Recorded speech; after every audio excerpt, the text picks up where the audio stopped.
Welcome to Chiro Hustle. Sit back and learn from the greatest influencers in the profession. This week's episode is brought to you by Imaging Services, Chiro Moguls, Mahalo Wellness, Chiro Health USA, The Goodman Factor, Chiropractic Rocks, Chiro Tax Pro, and Digital Hustle. Let's hustle. Hey guys, welcome to episode 212 of the Chiro Hustle podcast. I'm your co-host, Luke Millette. Here's your host, Jim Chester. So today we had the opportunity of interviewing Dr. Paul Ofili, and I didn't want to show up today, but now I understand the samurai way. We have Dr. Paul Ofili coming in from Tampa area, and this is episode 212 of the Chiro Hustle podcast. And like you said, this is not our first rodeo, and it's not your first rodeo. So welcome to our show. I'm glad to be here, guys. It's going to be fun. Yeah, man, let's fire this mic up, and let's share some value with our audience today. And I got your bio, and I read through it, and I was like, man, this guy almost died. And I was like, he almost tore his leg off. And I think, telling that story would probably give us a good introduction as to how you got into chiropractic and maybe a little bit about your backstory, what you knew before chiropractic, before you started getting adjusted. So if you could just inspire our audience today with your chiropractic story, that would be awesome. Yeah. So, most people in this world, they 90%, I would say, don't even know the ins and outs of chiropractic. In that 90%, some people fear it. And I guess my understanding is, what is it? Is it a physical therapist? I'm not quite sure what it is, right? Until you need another option, that's when you start to look into things a little bit differently. And for myself, I got into a near-death car accident in 2011, which literally changed my life. At that particular time, I was rushed to the hospital. And when they talk about when you see certain things, when you go to that place, like the pearly gates, I was there. And in that time, a lot goes through your mind of what's my purpose? Why am I here? And starting to reevaluate some of the things that I thought were really important in life. The first thing when I woke up in the hospital, the first thing the doc told me, he said, Paul, I don't think you'll ever be able to walk again. And, me being who I was at that particular time, I couldn't accept that. I couldn't accept that there would be a chance that I will not be able to do the things that I wanted to do. That was the first time in my life that limitations were set on me. And you guys know, just like everyone else, when limitations get set on people, they accept those limitations and then they live the rest of their life with those limitations. I was raised a lot differently. I remember telling the doc, I said, I'm sorry, doc, I don't know if you know me or not, but I'm going to be able to walk again. And he looks at me with the craziest eyes, like, who the hell does this guy think he is, right? So I left the hospital and I dealt with depression immediately. Just not being able to use the bathroom for myself. Just the constant thoughts and the nightmares of like what I once was and here I am now, right? Until I met this crazy chiropractor, Dr. Jennings. And this guy was different than most people. Like at this time, I was in college, kind of a cool dude. I go see this guy and, kind of a really, really nerdy kind of guy. So I'm just like, I'm not sure what this guy can do for me. We get into the office and he goes, I think I can help you. And literally I just seen maybe 20, 25 people before this, and everyone said it was a no-go, that I gotta learn how to live with it. That moment, everything changed. And it wasn't because he had helped me yet. It was because he gave me hope. That's when I knew that there was something special about a chiropractor, because we are the last resort for most people. So when people come in to see a chiropractor, you're usually the last resort. And for him to say, I think I can help you, was like, wait, what? Like, I kind of took it off guard. Like, what the hell are you talking about? Like, I was expecting to hear no. And he said, I think I can help you, right? So I worked with him for the first 3-4 months. And basically, he was doing a little bit of physical therapy. He was doing osseous adjusting. He changed my diet to an anti-inflammatory diet. He was a neuro guy, so we were doing a lot of neurology type chiropractic, re-stimulating my brain to trigger certain pathways, right? Within 4 months, I was walking again. Within 6 months, I was jogging again. In 9 months, I was in a full sprint again. So from that moment on, I said, okay, I started to question things because at this time in my career, I was thinking about maybe becoming a medical doctor. I just sat for MCATs. I scored really high. I was gonna go that route, like my father wanted me to go to, but I felt like there was something natural and abundant about chiropractic because I'm like, man, like, is this what this guy does all day long? And I would see people leave his office so happy. And then I asked him a few questions. I was like, hey, listen, are you just getting people well that are just hopeless all the time? He goes, well, not all the time, but I would say a good percent of people that come in. I was like, how many? He's like 50%. And I was like, wow. I was like, well, how many people do you see in a week? He was like, I don't know, anywhere from 200 to 500, depends on like the time in the season. And I was like, oh, okay. And then I was like, well, how many days do you work a week? He was like, I work 3 days a week. And I was like, 3 days a week? Then I was like, well, how much does a chiro make? And then, obviously said X amount of dollars. And from that time, I was like, wait. You literally heal people from their deepest fears, right? You work 3 days a week and you make a good living off it. Where do I go? And he told me I wouldn't go to any school unless it was Life West in California. And I remember at that time I was in Connecticut. I'm just like, I don't want to leave my mom. I'm a mama's boy. I don't want to leave my mother like to go all the way to California. And I kept thinking about it every single night. The guy who changed my life is telling me this is a direction. He said, go to California. So at graduation from college, I packed my bags and I moved to California. And that was the start of my chiropractic journey. Bro, I just got my whole body's tingling after that. Like just hearing your story about, not walking to sprinting and the first adjustment to 9 months later and the journey of becoming educated to now becoming a doctor. Right. And the power that one person who you are now, what you possess, right, and the ability that you have now to give people hope. And I know some people might know this in the chiropractic lexicon, but chiropractors deal hope, not dope. Yep. And when you give people a chance, even if it's a 50% chance, and they see that truth come out of you, that's certainty. And there's not a lot of medical professionals that can give certainty. And I think that what you said just really inspires me as somebody that's a big chiropractic cheerleader. But I also see like why people need to understand this message, because chiropractic gives people their lives back. And it gives so much more to people than just the understanding of, we can adjust you. And like you said, there's the osseous part, but also there's the lifestyle fundamental part. Right. And I think that a lot of times people just think of chiropractor as the osseous part. And it's like whack 'em, crack 'em, and off on your own. But like really chiropractors are lifestyle managers. They give people tips on eating right. They give people tips on rehab. They give people tips on lifestyle.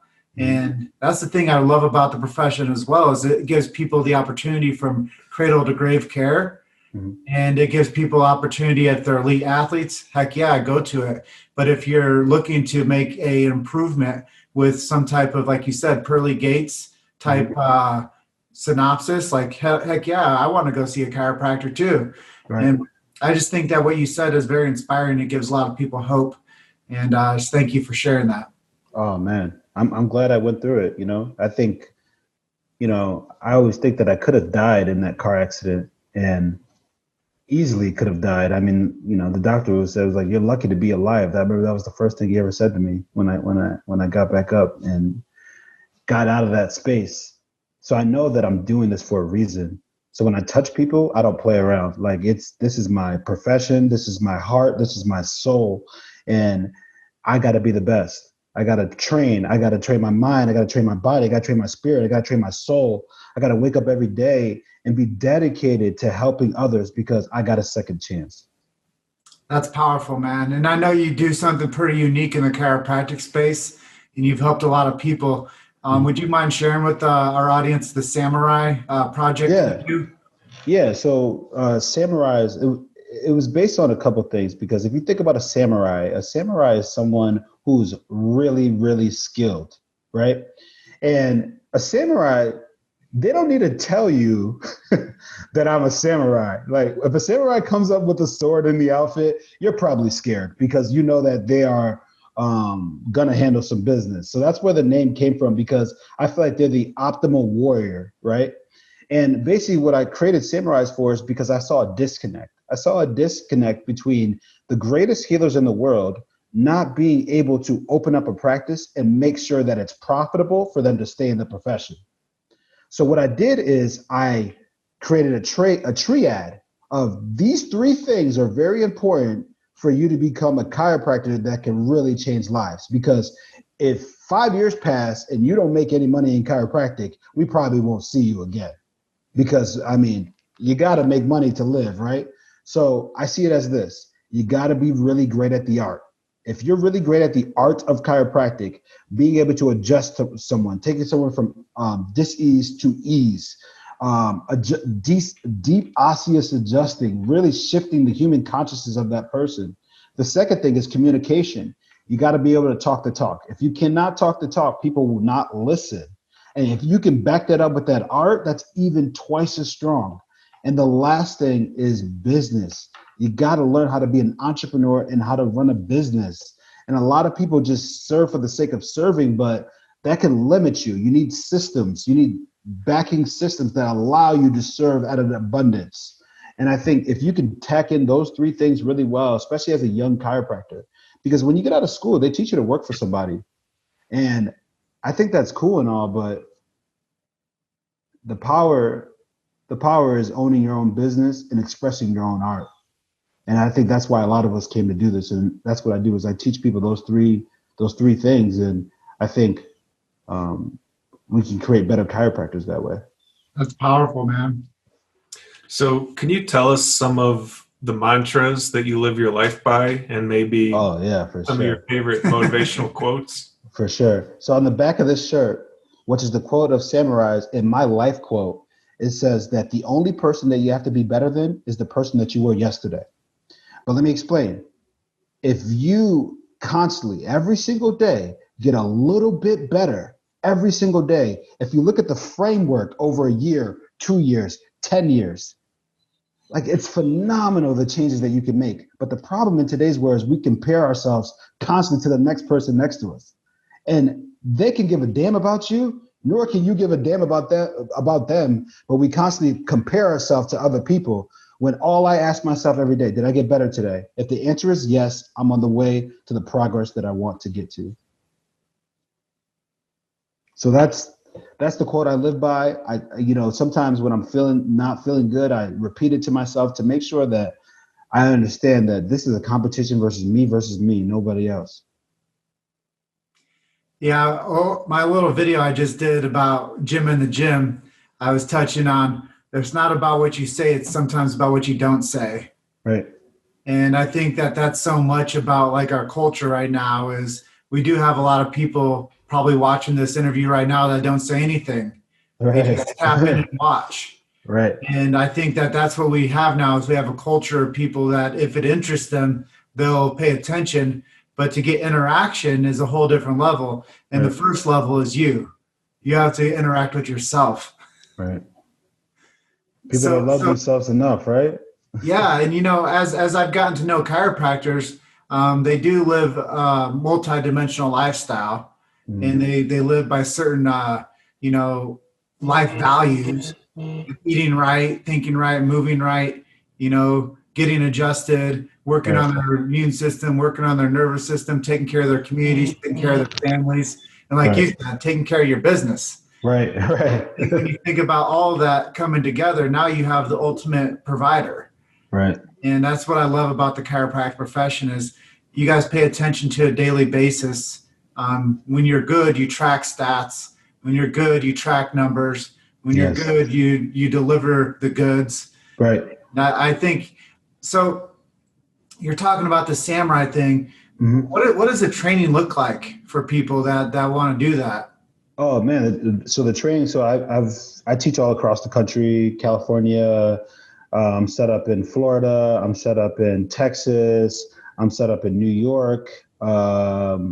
I'm working on a couple other schools now. I'm in the midst of getting down with Puerto Rico, the school out there. So basically what it looks like, it's those three things, but it's broken down into segments. I think a lot of times we spend so much time on one thing, the mind doesn't really work that way. And the best way to kind of run a seminar is to switch gears so you can use a different part of your mind. So at the beginning of the seminar, we're going to talk about some adjusting stuff. Then we quickly go into communication. Then we quickly go into business, like how to set up a corporation, how to, what's the difference between a sole proprietor and a corporation?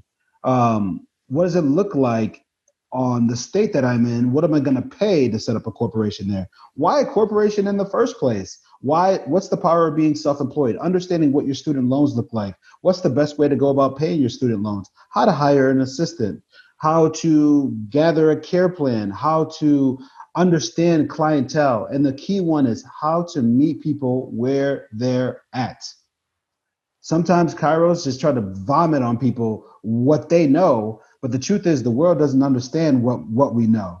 So how can we meet someone where they're at and lure them into our space and to have them learn about a model that can literally change their life? So that's kind of like the basis of Samurais. It's really breaking down those three parts throughout a weekend and really understanding the ins and outs. And I want students to leave knowing that they can start a business right when they get out of school and be able to help people and believe that and trust that.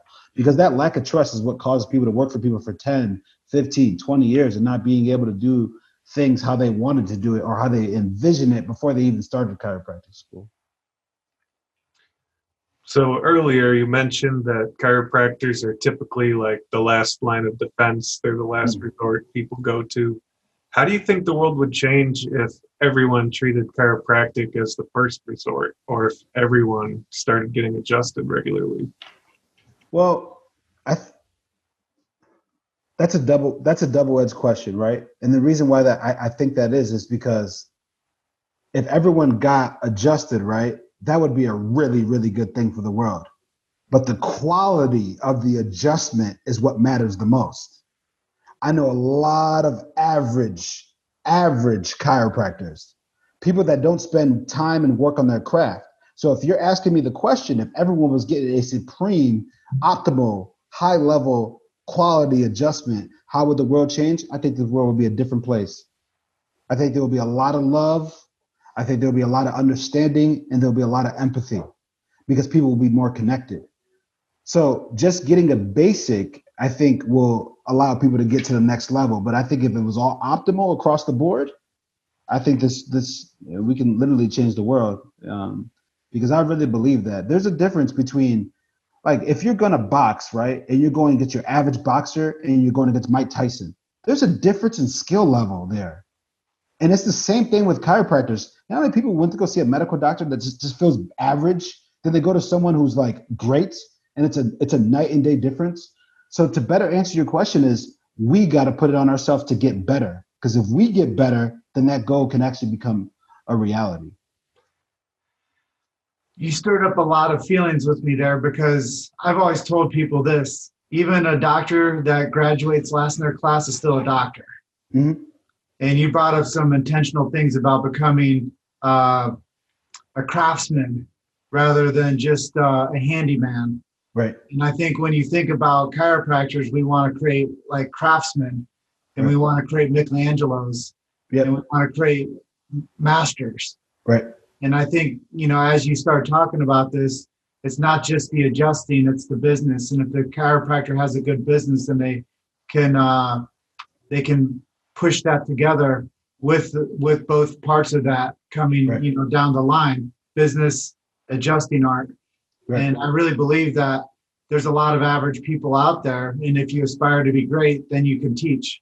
And I think that was one of the things when I first heard about you, that you were doing something really special with chiropractors.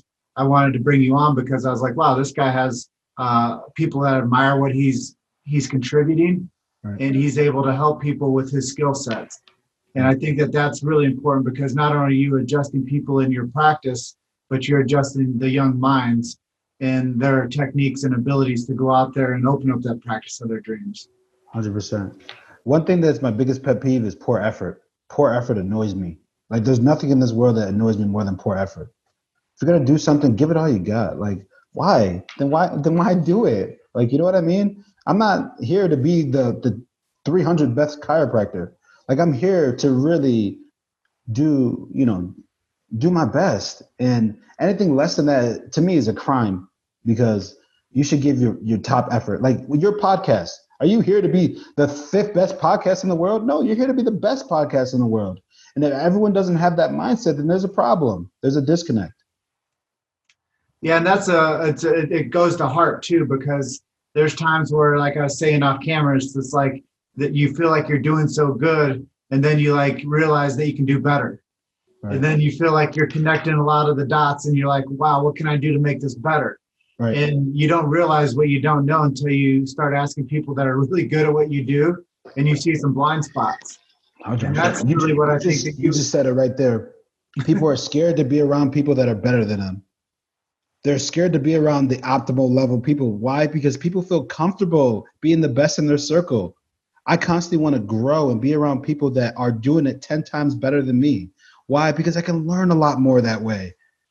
The learning comes out of your comfort zone. It does not come in your comfort zone. So put me all day out of my comfort zone. Trust me, I will adapt and I will become better. So where do you see chiropractic going in the next 20 years or so? Well, all right. How can I put this? So I see chiropractic obviously growing, right? And I think it's important for us chiropractors to understand this. There's companies now that are seeing the benefits of chiropractic that are not chiropractors anymore. They're business people. They're just jumping into chiropractic because they see like this stuff works. So they're creating chain businesses, right? These chain businesses are like something like The Joint, right? Or 100% chiropractic. These models that are growing at a rapid speed, right? So if we want to write history, right, how we wanted to write it, like say if I want to write it like I want to put a samurai stamp on it, I got to touch more people. If I'm able to touch more people and more companies are kind of growing with this kind of mindset, I think chiropractic is going to be at an optimal level. I think the wrong people that are not even chiropractors can get their hands on something that's really great and turn it into something like McDonald's. So we got to protect the profession, right? If we want to create better quality, we got to get this word out and create better quality, right? So I got a good friend of mine. He jumped into corporate a little bit at The Joint Chiropractic, and he was really changing that thing from the inside out. He was really telling people about vitalistic chiropractic and all this stuff. And I know a lot of people have their feelings on The Joint or whatever, but he was making a difference in there because a lot of people know what The Joint is because they're all over the place with their marketing. So what we got to do is we got to get all over the place with our marketing and be everywhere too as well, because in 20 years from now, the big corporations are going to still be here, right? It's the medium-sized corporations that are probably going to wither away. But the big corporations like McDonald's and Walgreens and Walmart, we know those companies are still going to be around. We have to understand that we're in a transition period right now that we got to take control so the next 20 years can be what we envision it to be, the best time of our life. You set it up for me because best known beats best every time. Yes, sir. Yes, sir. And no matter how much money you have, if you're not the best known, it don't matter. 100%. And I think that you hit it right on the head. And I urge you, with your skills and your network and your abilities, to go out there and touch those chiropractors' lives that are working at those joints, mm-hmm. and to invite them in, right. And say, welcome, we can help you. We can turn you into the optimal version of yourself. Right. And even though this is a chain and these people aren't chiropractors that started this unit, right? I can help right the wrong, and I can make 100%. I can make you one of the best practitioners that the Joint's ever seen. Right. I don't think I can do that for them. Only they can do that for them. But I can help them with the mindset that's necessary to be the best you. You know what I mean? So the marketing needs to be designed and deployed for them to come in and empower themselves. 100%. Because it ain't me, man. I don't do the healing. You know what I mean? I'm just a channel. And if people get inspired by it, they become their own channel. And then that channel just starts to shock everyone, right? And then everyone starts to change. And exactly what you said. If those people in maybe the joint or something like that get inspired, right? And then the next people get inspired, then the next 20 years of chiropractic is going to look magnificent. I can't wait for it. And it's just like with business. It's not, I come from farmland in Iowa, and it's not the seed, it's the soil. Yes. And if you think about what we can harvest, everything takes a season. Yep. And if you don't harvest at the right time, then the crop goes bad. And I think that's what we need to think about when we think about chiropractic is if we don't harvest the knowledge and sow the seed in the right soil, then the crop goes bad. Right. And then we get average ass adjusters out there taking care of the community that's below average. Right. And then we're vibrating at a lower frequency. Yep. And if we can tune and turn the mind on of the practitioner and making them absolute best, then they create an absolute best environment around them. And they control 7 miles. And they control that 7-mile radius and perform at their best. And then that elevates chiropractic. And like you said, in the next 20 years, that's the storybook I want to read. And man, you said it. We got to elevate. And I think sometimes people put it on the people. They're like, they don't get it. They don't understand. No, we got to just continue to get better, learn how to reach people better. And social media marketing is allowing us to do that for sure. So, and I know we're going to get into it later, but it's true. Social media marketing allows us to be everywhere and anywhere at any time. I know we touched on this too off camera, and I love those like warming the mic up episode parts, but you said why it's so important to get new blood onto these episodes. Would you mind kind of like elaborating on that? Because you're like, dude, it was this at this era, this at this era, this at this era. Right. And I think that would tie right into this bit of a conversation we're having. Well, so if you talk to a lot of chiropractors, they know the word Mercedes 80s, where insurance was paying the best to chiropractors. You would bill and you would get exactly what you wanted from the insurance company. In today's world, it's more of a fight. And some people may disagree with me with that, but you talk to your average chiropractor, when you bring up the word, how's your insurance collections coming along? They always have that face and they're like, oh man, like they don't want to talk about it, right? So if people are graduating and getting into that fight, that can take away from your passion, right? Because the passion is about serving people, right? And doing it at a high level. For me, I think in today's world, it comes in the skill set, right? Those other two things components are important, communication and business, but imagine if you're damn good, right? And no one else can get someone else better. People will pay premium dollar for that. Doesn't matter about no insurance, doesn't matter about anything else. All that matters is that at this place, I can be helped. How do I know this model works? Because my practice is based off this model. I've been in Florida for a year and blowing it out of the water. Why? Because I know that I can give an optimal adjustment. And the difference in that is different. The difference in the soil is different in that, right? So if you are damn good at what you do, you don't need to worry about being in network with insurances. Why? Because people will pay for what you do because they want to get better. If a millionaire is suffering, right?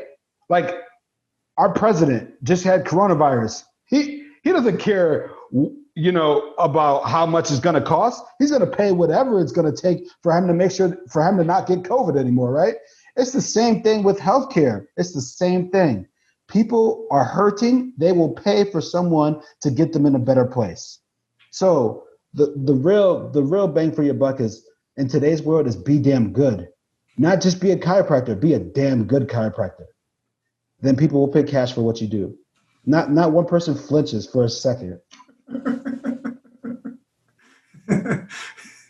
Yeah, man, that's powerful. You've made it to Chiro Hustle. Sit back and learn from the greatest influencers in the profession. This week's episode is brought to you by Imaging Services, Chiro Moguls, Mahalo Wellness, Chiro Health USA, The Goodman Factor, Chiropractic Rocks, Chiro Tax Pro, and Digital Hustle. Let's hustle. So could you maybe tell us who some of your heroes are? Who have you looked up to as you've gone on your journey? And if you had to pick one person to have a conversation with, who would you pick? I would say my number one hero is my parents. I saw them make a lot of sacrifices for their kids. And to me, that's what a real hero does. A hero makes sacrifices for the people that they love. And, my parents, they made a lot of sacrifices for me to be in this position. I always say that I'm finishing the job that they started. The job they started was to go out there and to help people and to care about people and to do it at a high level to make sure the legacy of this family is protected. Now I feel like it's my turn to finish that job. So when it comes to who's my hero, my parents, man, they raised three beautiful kids, and sometimes I don't even know how they did it. Times were very hard sometimes, and they did it. So they're heroes of mine. In terms of chiropractic, I really relate to some of the people in our profession that are just less talk and more do. A distant mentor of mine was Jake Kamarick. You watch that guy move and adjust and do the work that he does. It's just like no words need to be said. He's optimal, right? He's performing at the highest level possible. John Martinez was a very close mentor to mine that taught me a lot about the art of chiropractic, right? So I would say those two guys are the main influence that have on my artistic skills. If I can have a conversation with anybody and sit down and kind of hang out with them, I think it would probably be D.D. Palmer, Dead or Alive, because I've read The Chiropractic Adjuster, and it was such a great book because it was so ahead of his time. Like, he wrote this in the 1800s, and he was talking about tone. He was talking about spiritual healing, all types of things that in today's world are now like quantitative science. But back then, he was looked at crazy. So I would love to have a conversation with him because he has been a huge mentor just from a distance, just in terms of magnetic healing that he was doing, because there's healing that happens at the spiritual level when it comes to chiropractic. I know that scares a lot of people away, but I'm a big fan of that. So if I had to talk to anybody, it would probably be D.D. Palmer. I think you sharing that matters more than you know, because there's a lot of people out there that talk the talk and walk the walk, but they haven't read that book. Yeah. No, that book is a big book. Man, I remember teachers used to yell at me in school because I would read it in the back of class. And they couldn't even, they laughed at me. They're like, "What's that, the Bible?" I was like, "Well, it's a big book, but it's a great book." And, out of like the many lives that Luke and I have touched by doing our interview process, we've gotten better too. And as you notice, some of the names that we've been able to touch lives with, we have talked to the best of the best. And whether they're Jake Kamarick, like you mentioned, Jay's a dear friend of mine. Like, I've been out watching him adjust horses in stables. Unbelievable. And, just being a part of that guy's life has changed my life. He's like grandpappy, He'll sit you down and buy you a cup of coffee and teach you how to like take care of your own damn life. Right. But he's the real deal, right? It's like he doesn't need to say anything to you. Like, you feel it. Like, you're like, wow, this guy's a legend. Like, he don't need to talk about it. He just is. You know what I mean? And there's something about that I'm inspired to be. I don't want to talk about it. It just is, And that's what I'm working towards. Well, that's building a bond with you right now is what matters the most for Luke and I. Building a future with you is what matters the most. Having that connection, like I said earlier, like connection is like my highest life value. So if I can connect with you and put a spotlight on you and share your story and get your message out to people that might not know who you are because you're such a silent giant and you're out there doing the work and you're helping people. I think that's the most important thing, is to say, hey, I've been in this community for a year. Yeah. And I'm in service and I'm helping people, but I'm also serving my core value, which is becoming successful as a chiropractor. And I think when you think about, who some of your leaders are as your family finishing that job, that's honorable. But it's also important to have those people that you look up to in high regard that are professionals within what you practice. And I think that's super important. And then, saying that you read that big book, man, that's a lifetime achievement in the chiropractic world, because a lot of people are out there saying, yeah, man, I check, I correct, I detect, and I adjust vertebral subluxations, but I don't know the chiropractic Bible. Right. And that's like saying I practice religion without reading the Bible. Right. No, it is true. You make a good point. So good on you for that. So what's some marketing that you've tried in the past that has maybe failed miserably? And what have you learned from it?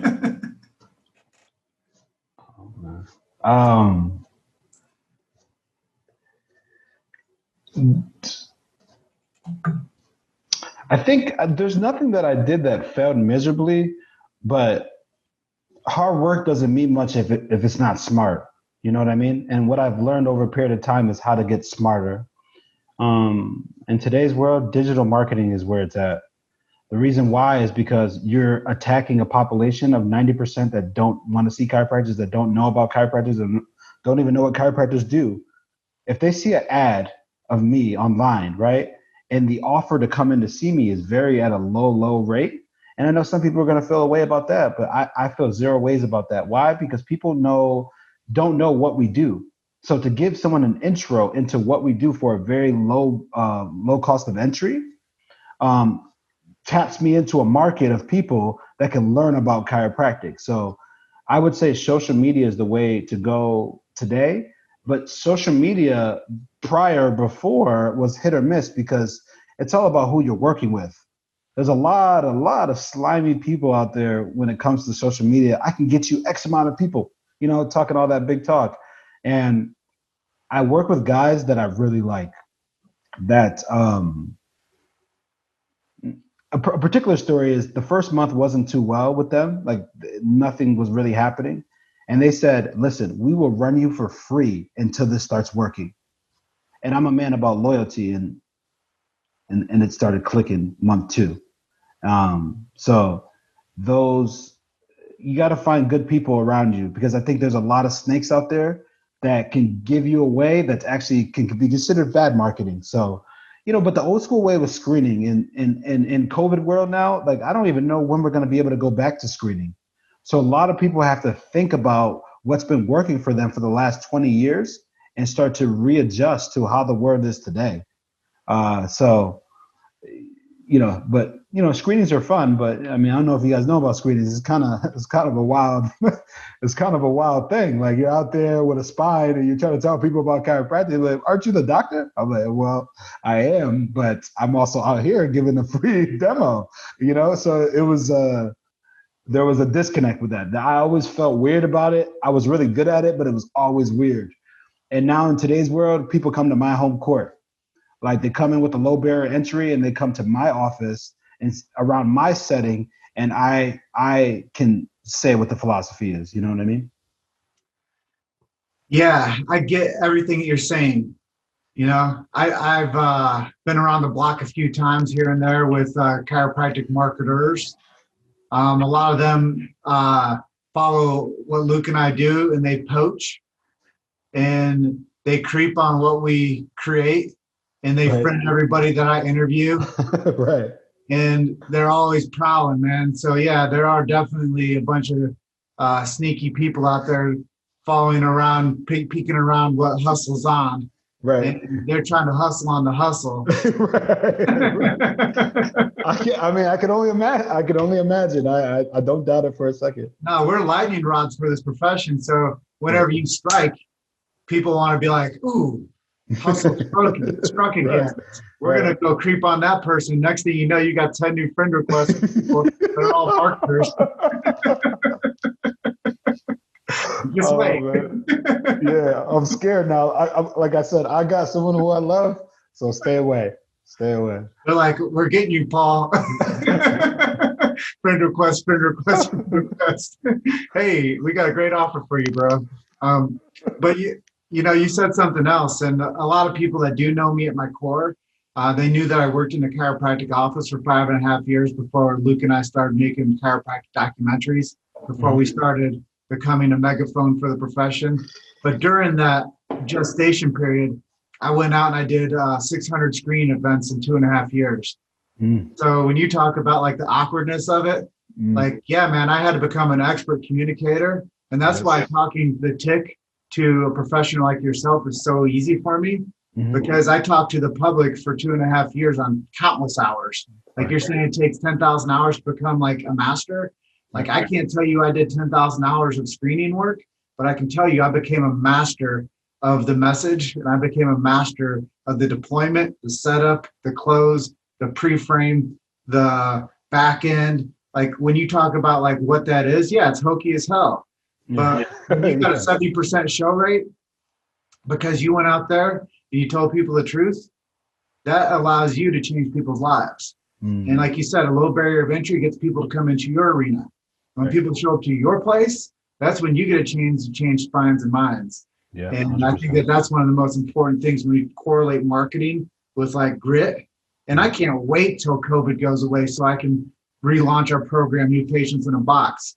And I can teach people how to go out there and hammer the markets and go out there and to become that influence to grow their practice. Because I think you're spot on. You need to get new school, but you also have to rely on old school tactics, because if you can't talk the tick, I mean, yeah, you're going to have in through the outdoor, out through the back door. You 100%. know, 100%. you're just going to have a revolving door of like people coming in as new ones. And then next thing you know, like where'd John go? He was just here yesterday. Right. Well, I didn't know how to tell the story, like you said. Right. If you can't talk it, people don't stick to it. 100%. Yeah, man, this is a fire-ass interview. I love it. Because you understand so many different levels of the profession, man. No, I appreciate it. You're not one-dimensional. I appreciate that.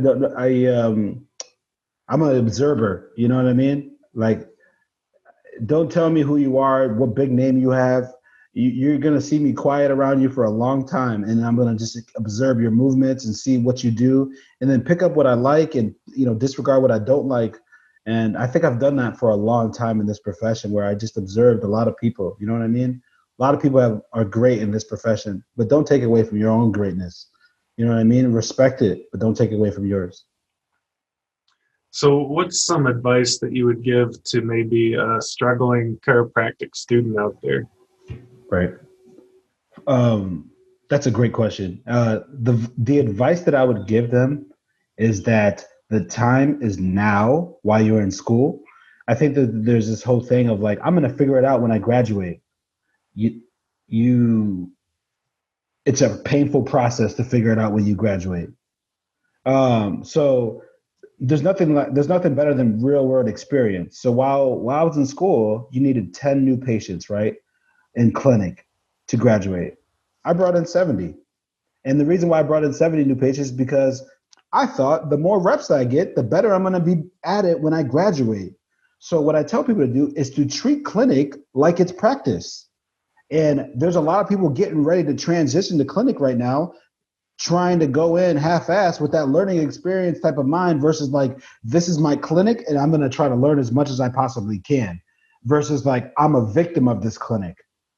I get it. When you're in chiro school, you got to deal with a lot of the hoops and you got to jump through a lot of different things, but you can own what you do, because if you don't own what you do, someone else will own what you do.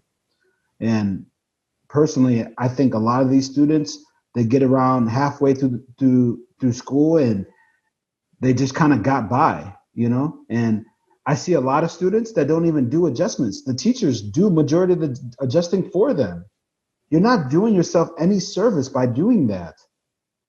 So the truth of the matter is what you're doing in school matters. And a lot of people, well, school, it's just school. You just got to pass boards. No, you actually got to be damn good when you graduate because people are going to be paying top dollar for what you do. So I think taking school as seriously like it was your own practice right now, so that transition is a lot smoother when you graduate. And on that topic of school and graduating, I feel like I already know what you're going to say, but I'm going to give it a shot. Do you think students should pick their schools based on geographic location? Hell no. I knew it. I guessed it. Listen. I'm a basketball guy, right? Mike Krzyzewski teaches at Duke. Why do all these great players go there? They go there because the program is going to get you ready for the pros. So I look at Chiro schools like that. Why did my Chiro go? I wouldn't go to any school if it wasn't for Life West. And I'm not giving the truth to Life West. What I'm saying is if you're a bogus adjuster at Life West, people will come at you. Like, that's how serious it is when it comes to the art at that school. And I know it's a little hipster and airy-fairy. It is. I'm not gonna get away from that. It definitely is. But the truth of the matter is, what has been implemented when we were there, when me and Brett Jones and a couple of these other guys, John Martinez, were all there at that school, is that you better be damn good at the art. So that particular school doesn't play when it comes to learning how to adjust, because there's like groups, like he can adjust, he can't adjust. And I go to different schools when I teach all over the world. It's not like that in every other school. So I think where you go plays a big part on where you're going to be in this profession. I could only imagine if this kind of passion was in a school that was a medipractor school. Like, I think I would be out of the profession because of like, what am I doing this for? But this fight, I'm willing to fight. And I learned that while I was in Life West. You know, what you share is like one of the most passionate interviews I've done in a long time. And it's really great to hear your certainty. And I had this conversation on a couple interviews back, and I was like, look, if the schools don't have it, then we need to go from the top down again and nurture that leadership. Yep. And understanding that they might have lost their path a little bit, right? But we can help them. Right. And I think that that's what we need to do instead of cause a division like medipractor or chiropractor. We need to say, hey, I get it. Everybody makes mistakes. And now we want to right the wrong with what's happening. And we want to bring great responsibility back to this college to where we perform at an optimal level. We produce high level adjusters and we produce high certainty practitioners. And it starts with you, and it starts with the leadership up top. And I think if we learn how to, like we said, market and train up those people that are working at these joints or whatever we want to like call them, these corporate style adjusting centers, if we take that type of methodology and say, hey, it's not so much the practitioner at this place, it's the headspace and skill sets of the practitioners. Right. And it's not so much the institutions, it's the headspace and the skill sets of up top. So if we learn how to nurture and market to the top dogs, now we're learning how to actually nurture the profession back to what we want to see in the next 20 years. So I think it's a lot of personal responsibility for the practitioner that's out there, because 1% of the world are doctors, man. And chiropractors make up a small percentage of that.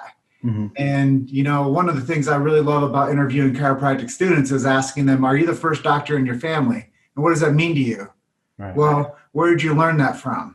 And if you learned that from a school that didn't teach you science, philosophy, and art, now you're the first doctor in your family that doesn't understand chiropractic. Right. No, I think that's a very solid point. Like I said, the doctor that helped me, he was doing all types of things. He was well-rounded.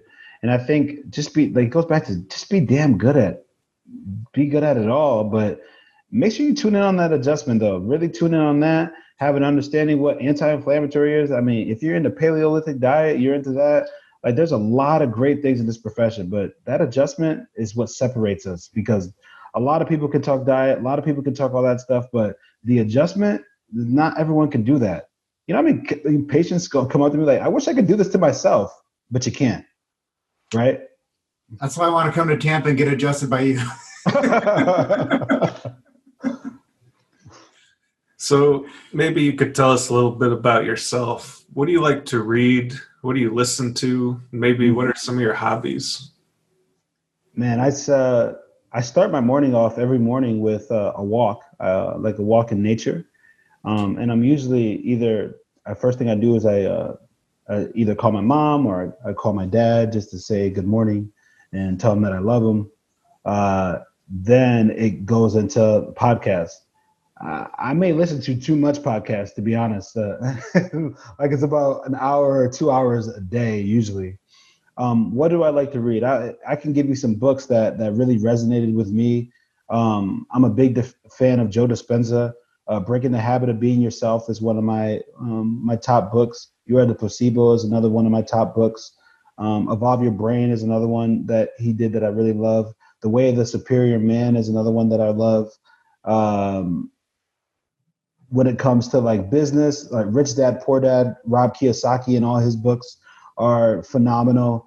When it comes to obviously chiropractic, I've read Our Masterpiece, a couple of BJ's books and stuff like that. So I'm pretty well diverse in that, but mostly when it comes to what I'm listening to most of the time is self-growth.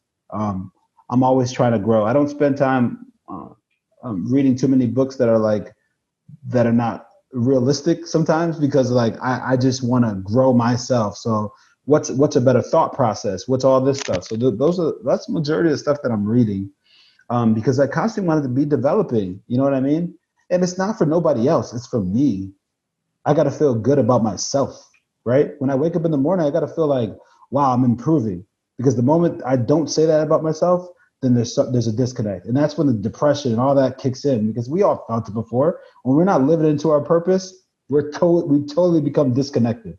So every day I like to stay on purpose so I can stay connected. And when I'm connected, I'm serving at a higher level. I'm serving out of abundance. I'm serving at that top niche that I want to be serving at. So I say you got to sharpen your mind. You got to eat good food that sharpens the mind. I'm a big fan of all the mushrooms like chaga and lion's mane and all that stuff. I drink that in my car. I take that like so much because anything that's like for brain stimulation, I love. I love studying fasting. I love doing all that stuff. So I don't know if that answers your question, but it's just like anything that gets me to optimal, I'm obsessed with. So I have a sauna in my house. I sauna every day for an hour and a half every day. And sometimes I meditate in there. Sometimes I listen to podcasts, but it's all about optimal. How can I improve? How can I become better than it was yesterday? And, you know, a sauna is just another way to kind of become optimal. So where can people go if they want to learn more about you, or if they want to join the Samurai Project? You can go to my website directly. It's www.drpaulofili.com. It's as simple as my name. And up there it has stuff about my practice. Then it has some insight up on samurais and has a contact me page. So if you're a student right now listening to this and you're at school and you're like, I want some of this, like, let's talk. You know what I mean? Like, I ain't gonna charge you, man. Let's talk. Let's figure out if I can help you first. And if it's something that we could do, then we go and do it from there. Like, I just want people to be super transparent. I think sometimes these leaders act like they're so superior to everyone else. I'm not superior. I've made mistakes. You know what I mean? So talk to me like a human being. Like, what are you trying to learn? Because the same fears you have, I have too. You know what I mean? Like, we're more connected than disconnected. So if anyone has a question and wants to reach out to me and just shoots me an email or something, I will answer it. Like, I want to be there for the people. So www.drpaulofili.com, and you can reach me there, and I'll get back to you as soon as I can. Love the interview today, man. Look forward to being a long-term friend of yours. And what if? How do I get one of those T-shirts? Yeah. After we get off here, just send me your address. I'll send you one. I just made a bunch, like hundreds of them, so I got a bunch of them. Cool. I'll support you on my interviews. Hey, man, as long as you live by that motto, the only person you got to be better than is the person you were yesterday. This shirt is all yours, baby. You know what I mean? Well, I appreciate you. And Luke and I want you to have a great rest of your day. And thank you for being our guest today. Man, I appreciate you guys. Thank you so much for guys doing what you guys do in this profession. I did not know you guys were not chiropractors. That just makes this podcast even more important, that people like you are that interested in what we do, and to interview someone like me. You know what I mean? Like, I bless you guys for giving me this opportunity, and thank you so much for letting me come on here and share my heart. Well, thank you, man. And like I said, man, I look forward to long-term friendship with you. All right, brother. You guys have a good day. Enjoy the rest of your day. Thanks for listening to Chiro Hustle. Don't forget to subscribe and check back next week to continue hustling.